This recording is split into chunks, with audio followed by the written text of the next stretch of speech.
ঈদে সিনেমা হলে কাকে বেছে নেবেন? অ্যাকশন আর অন্ধকার গল্পে মুখোমুখি দুই বড় ছবি, প্রিন্স ও রাক্ষস।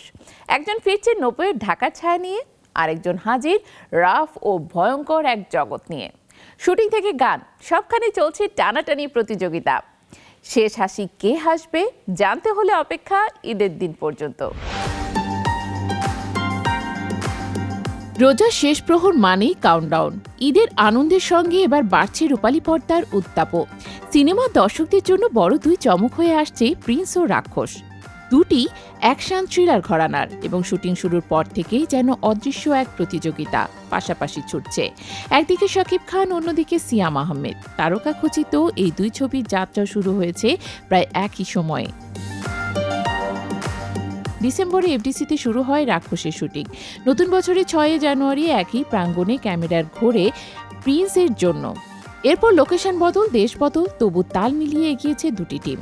রাক্ষস টিম ঢাকার কাজ শেষ করে উড়াল দেয় শ্রীলঙ্কায়। মনোরম লোকেশনে টানা 18 দিনের শুটিং শেষে আবার ঢাকায় ফেরা, তারপর গানের শুটিংয়ে ভারত।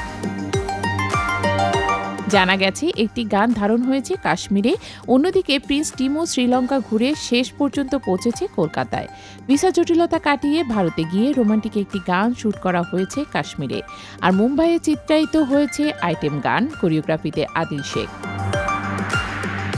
মজার বিষয়, রাক্ষসের আইটেম গানটিও একই সেটে, একই কোরিওগ্রাফারের তত্ত্বাবধানে নির্মাণের খবর মিলেছে, যদিও আনুষ্ঠানিক নিশ্চিতকরণ এখনো আসেনি।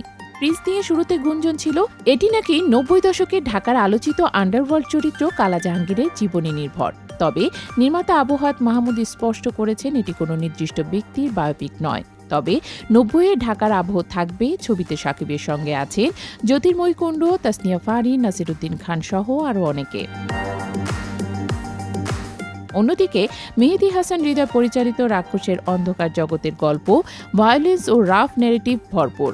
সিয়ামের বিপরীতে রয়েছে কলকাতার সুস্মিতা চট্টোপাধ্যায়। পরিচালক ইঙ্গিত দিয়েছেন পুরো কাস্টিং লিস্ট জানালে দর্শক আরও চমকে যাবেন। শুটিংয়ের গতি, লোকেশনের বৈচিত্র্য, আইটেম গান থেকে রোম্যান্স, সব মিলিয়ে দুই সিনেমায় এখন প্রায় শেষ পর্যায়ে।